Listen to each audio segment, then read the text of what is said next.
Nah, ini bisa menjadi satu alternatif ya, bisa menjadi sebuah cara agar saat kita menanam di lahan-lahan yang basah, lahan-lahan banjir ya, ini menjadi salah satu-satunya solusi yang terbaik ya. Karena kalau kita tanam dengan cara seperti ini posisinya kan di atas tanah ya, di atas permukaan ya. Jadi penanamannya itu rata ya, rata dengan tinggi daripada cor-coran ini ya. Nah, itu kan kelihatan ini batangnya ini kan rata dengan cor-coran ini ya. Ini tinggi sekitar 60-50 cm ya dari permukaan tanah. Jadi medianya cukup rata dengan sini. Ini sudah terbukti ya. Si cantik red Vietnam juga sangat pertumbuhannya bagus ya. Ini masih 1,5 tahun udah berbuah 2 kali ya. Nah, itu. Assalamualaikum warahmatullahi wabarakatuh. Selamat pagi, salam sejahtera bagi kita semua. Semoga sahabat-sahabat semua selalu dilimpahi rezekinya oleh Allah Subhanahu wa Ta'ala. Amin amin ya robbal alamin ya. Pada pagi hari ini saya ingin membagikan sebuah pengalaman ya. Sebuah pengalaman ini ternyata juga banyak ditanyakan ya oleh sahabat-sahabat semua melalui WA ya.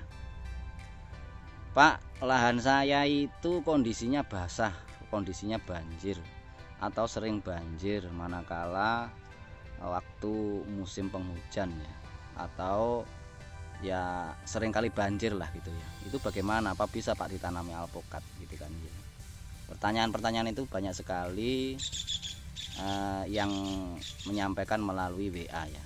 Nah, pada pagi hari ini saya ingin membagikan satu pengalaman. Di sini ini areal persawahan ya sebetulnya ya, yang kita tata sedemikian sehingga kalau di sini itu juga rawan ya, tiba-tiba air masuk ya, karena ya di sawah kan ya. Banyak orang yang menggunakan air yang akhirnya meluap masuk ke persawahan kita ya. Nah, itu makanya kita tanam di sini itu dengan cara kita masukkan ke dalam cor-coran ini ya, cor-coran bulat ini ya. Kalau di Blitar ini namanya bis ya. Kalau di daerah lain mungkin nggak tahu juga namanya. Yang jelas ini cor-coran bulat atau biasa dipakai gorong-gorong ya. Nah, itu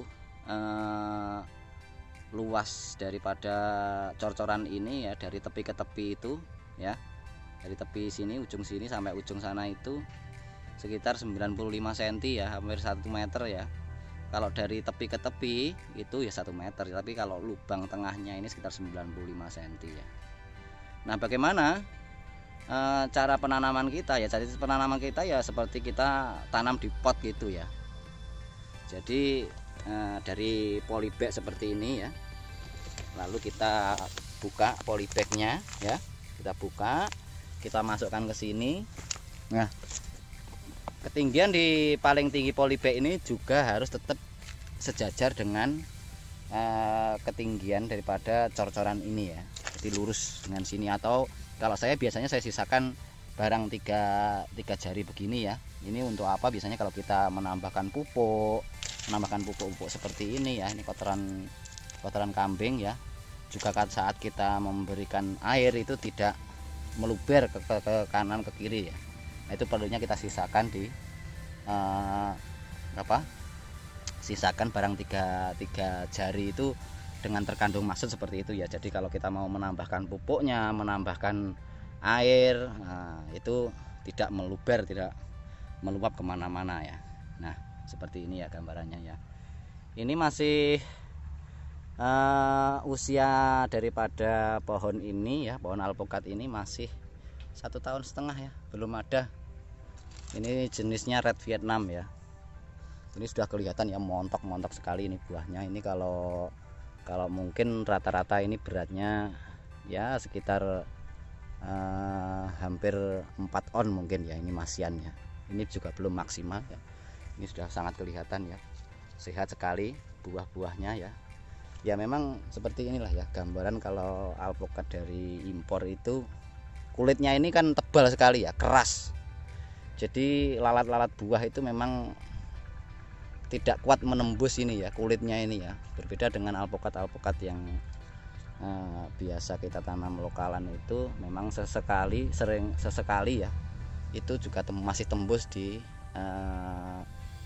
apa ya, di bukan digigit ya, kalau lalat buah itu kalau bahasa Jawanya dientup ya, sehingga kalau dientup terus akhirnya di dalam pasti akan timbul seperti apa, ulat gitu ya di dalamnya sini, di dalam buahnya ini ya.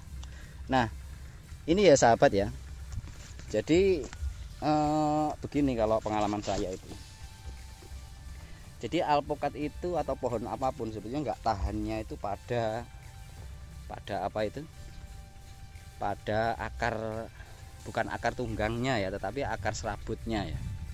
Kalau akar serabut itu busuk biasanya cepat sekali alpukat itu akan mengalami satu penurunan apa, daripada kestabilan kesehatan batangnya, daunnya gitu ya. Jadi makanya